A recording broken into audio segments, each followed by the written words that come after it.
decorating upstairs. And luckily I've got a little bit of time when my mum and my brother and his girlfriend have nipped out. They've nipped shopping to go to Farm Foods, and I've got a bit of time to record a video today.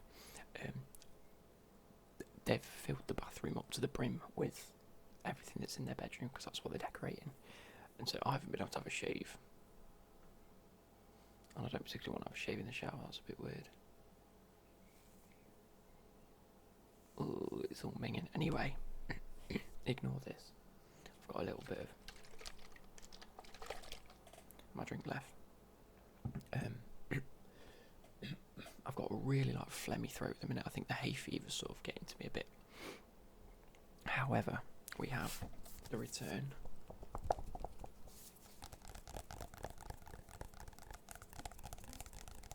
of 100 things they don't want you to know. Conspiracies, mysteries and unsolved crimes. Now, I can't really get my camera set up. It's too fiddly for me to set the camera up in a way that you guys can see the book as well. So I'm going to leave it as I've got it now, and I'm just gonna try and find a few that I know we haven't done. Right, this is going to be the last video because I think we've done most of the ones in here by now. If you haven't checked out any of the others, go check them out. But we're just going to get straight into it. This one is called the Isabella Stewart Gardner Museum Thefts. Yep. The mystery. Where is a stolen collection of some of the art's greatest masterpieces? When it happened, 18th of March, 1990. It was arguably the most audacious art heist in history, involving the theft of 13 works of art from the prestigious Isabella Stewart Gardner Museum in Boston. The thieves made off with pictures by such legendary names as Rembrandt, Vermeer, Degas, and Manet, conservatively valued at $500 million US. Jeez. And a quarter of a century later, none of the pilfered works have been recovered, so they still don't know where any of it is. The crime was executed by two men disguised as Boston police officers. They told a guard that they were responding to a call, and he dutifully granted them entry, whereupon the assailants tied him up with one of his colleagues. By the time the alarm was raised the following morning, the robbers had casually removed works from a number of rooms. Such is the fame of several of the pieces, including Rembrandt's Storm of the Sea Galilee, that it would be impossible to sell them on the open market.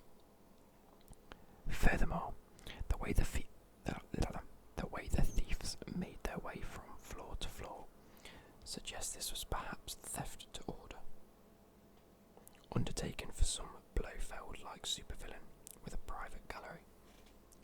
So, I assume they mean they sort of knew where they were going. They knew the way around.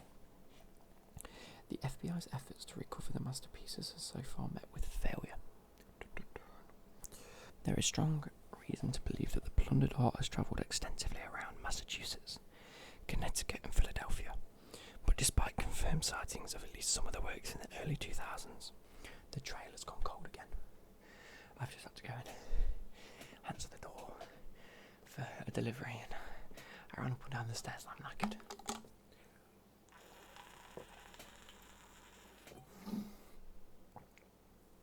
What is this? I look alright with it.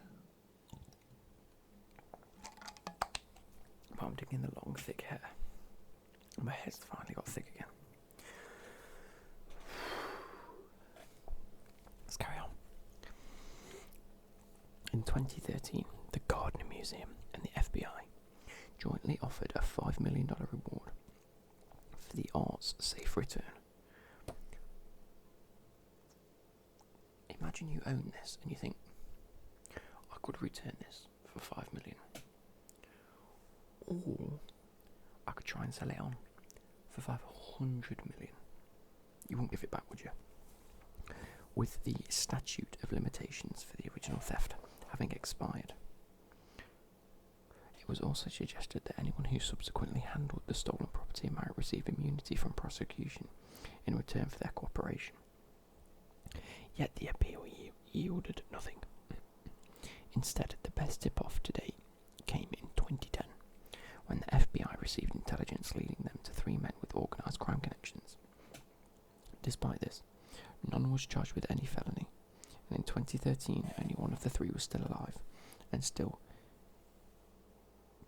vehemently denying involvement. Meanwhile, the location of works remains elusive as ever. It is clear that there are criminals who know precisely where the Gardner hoard now resides, and it is difficult to see how they can ever hope to profit from such a hot property. But whether they may yet find it in their hearts to return these treasures for the rest of us to enjoy again, only time will tell. The Isabella Stewart Gardner Museum is one of the US's great art galleries, an imposing building in the heart of Boston. However, its security was breached with consummate ease by thieves in 1990. Manet's Chez Tortoni, painted between 1878 and 1880, was just one of the masterpieces stolen in the raid. The total cost of the heist was put at some $500 million.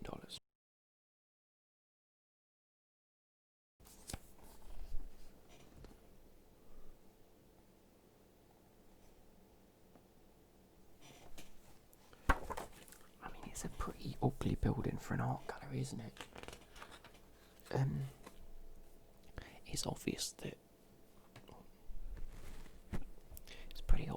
it was just like a career thief. Knew what they were doing, probably had knowledge of the building. They've done very well, and they've got away with a lot of money. So fair play. There's not really much. That's not really a conspiracy, is it? It's just more of a. I suppose that's where the unsolved crime comes in. There hasn't been too many unsolved crimes. More just like weird mysteries. Anyway, number 15. Not that we're going in any order.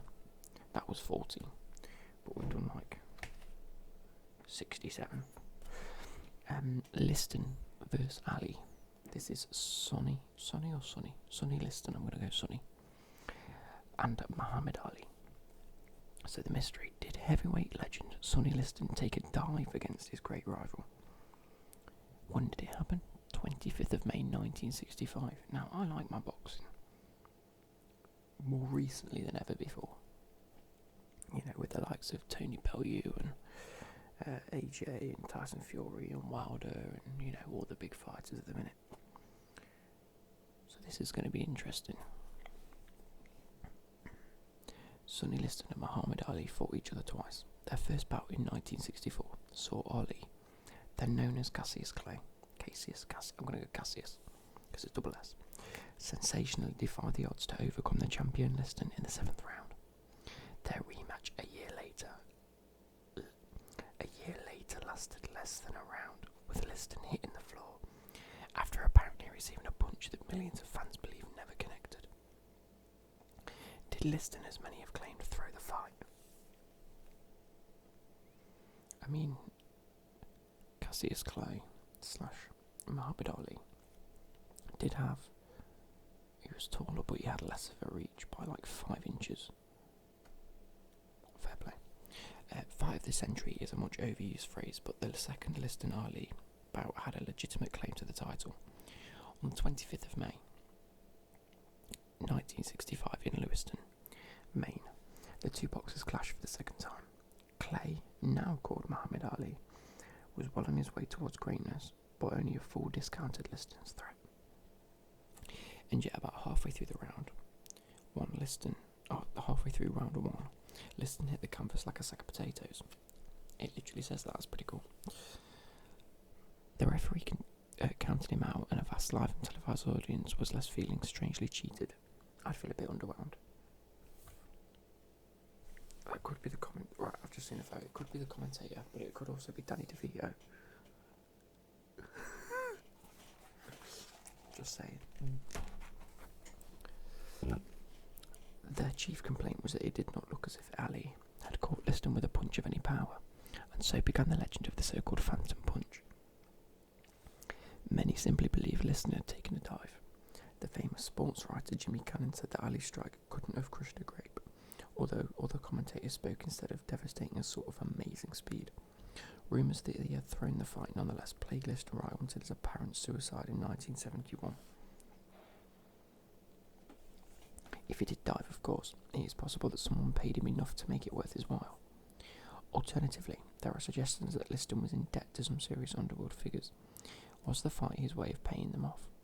Another intriguing explanation rests with Ali's religious and political activism. He had recently converted to Islam and joined the black Muslims group headed Elijah Muhammad. This had offended the famed black civil rights campaigner Malcolm X, who people are said to have wanted to extract some form of revenge. Right. Did Elijah's people counter by getting Sonny, perhaps via his family, in a bid to ensure that their man was guaranteed the win? Stranger things have happened, especially in boxing. And in 2014, declassified documents revealed that the FBI suspected the original fight had also been fixed.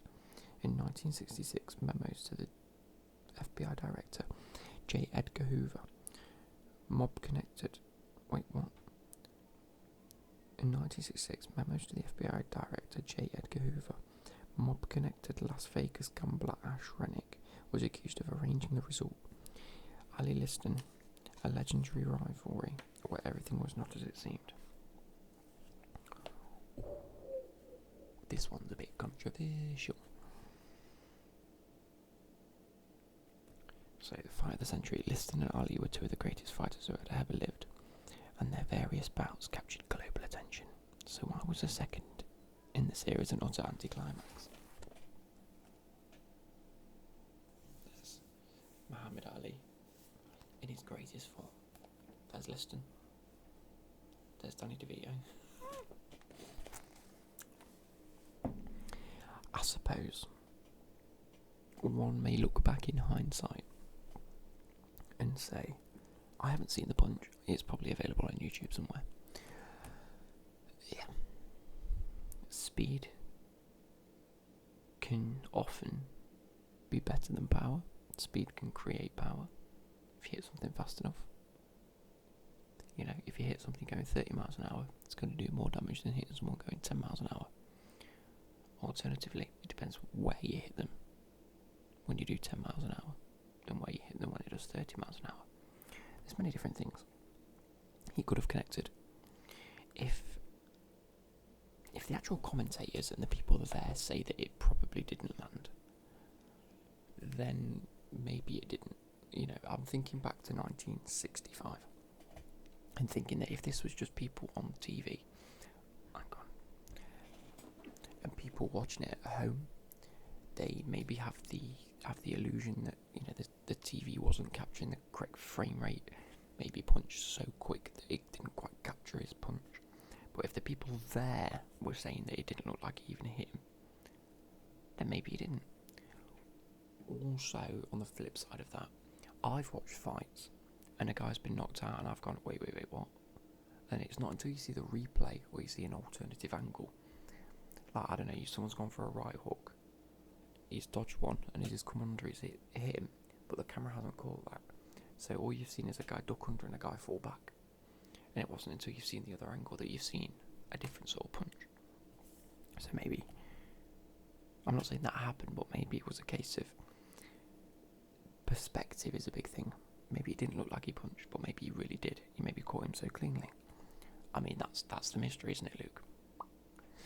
But the fact that there was a lot of uproar about it, the fact that it plagued him up, like, he committed suicide 6 years later, that's pretty soon. If he was getting all this, yeah, he took a dive, most people would be like, no, I didn't. But if you've committed suicide, it almost puts like I don't want to say this, but it sort of puts a little bit of guilt in there.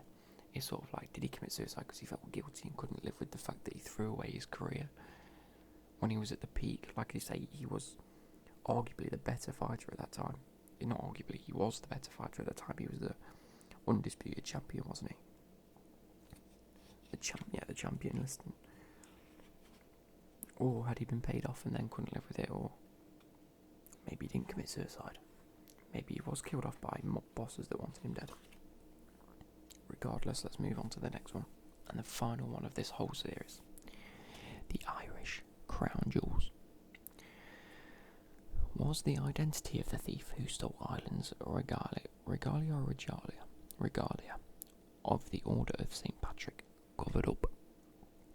When did it happen? The 6th of June 1907. The Order of St. Patrick was established by King George III of England and Ireland in the late 18th century. So 1780s onwards sort of thing. Its ornate insignia came to be known as the Irish Crown Jewels. Moved to Dublin Castle for safekeeping in 1903. The jewels went missing 4 years later, never to be returned. Was the culprit known to the authorities but protected in order to avert a scandal? The Irish regalia comprised a star and badge decorated with almost 400 precious stones, including diamonds, rubies and emeralds. They were under the protection of the Ulster King of Arms, and in 1903 were placed in a specially designed safe to be kept in a strong room at Dublin Castle. Alas, the safe proved too large to get through the doorway, and so instead it was put on the office of the King of Arms, Arthur Vickers. While several individuals possessed keys to this room, Vickers alone held keys for the safe. Oh no, Arthur Vickers. I thought they had Vickers as in like a vicar, like a priest or a churchman, priestman, whatever you want to call them. But no, Vickers himself held keys for the safe, but it said it wasn't in the safe. Oh no. Yeah, it was too large to get through the doorway, so the safe was put in the office. Okay. Or were the crown jewels put in the office? I don't know. Yet sometime between 11th of June and 6th of July, so this is like just under a month, the regalia went missing. Before long, Scotland Yard's Detective Chief Inspector John Kane, what a name, was brought in to assist the Dublin police investigation. Today, rumours persist that he authored a report which named the thief, only for it to be suppressed by his Irish counterparts. Meanwhile, a specially conned commission failed to finger the culprit. I don't think they should be doing that. But did accuse Vickers of not exercising due vigilance or proper care as the custodian of the regalia. Allegations then flew around. Some accused nationalist criminals, while others suspected a unionist plot. Possibly to embarrass the Liberal government of that day. One theory had Vickers falling foul of a comely con woman, while he in turn accused his deputy Francis Shackleton. Shackleton was the youngest brother of the legendary polar explorer Ernest Shackleton, but was decidedly the black sheep of the family. Years later, he would be convicted of fraud and forced to live out the rest of his life under an assumed name. According to a 1908 article published in the US, he, and possibly an accomplice, was known to be the thief, but had threatened to reveal details of unseemly behaviour at the castle if prosecuted, including homosexual relations that would have been illegal at that time.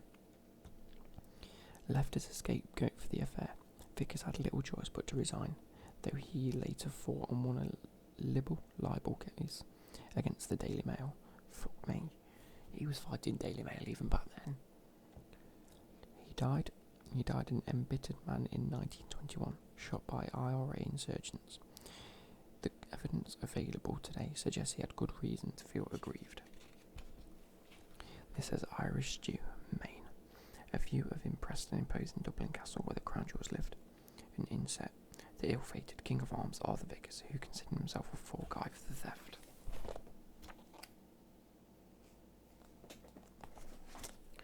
So, this is a bit of a weird one, isn't it? Bloody crown jewels and all that.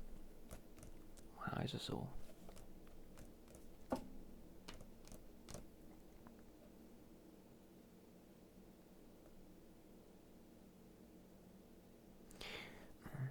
I reckon it's just a thief.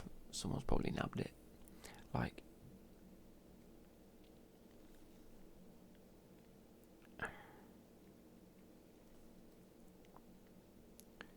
I don't, like, it'd be stupid for Vickers to have done anything with it, because he was the king. He was the king of arms. He wasn't the king. What am I on about? It was King George. Like, he was the king of arms. It'd be stupid for him to steal it, because he was already very wealthy. He was already very high up. From his clothes, you can see he was incredibly rich and well kept after. And so, what would be the point? You know? He's probably just a thief's gone and nabbed it without anyone knowing.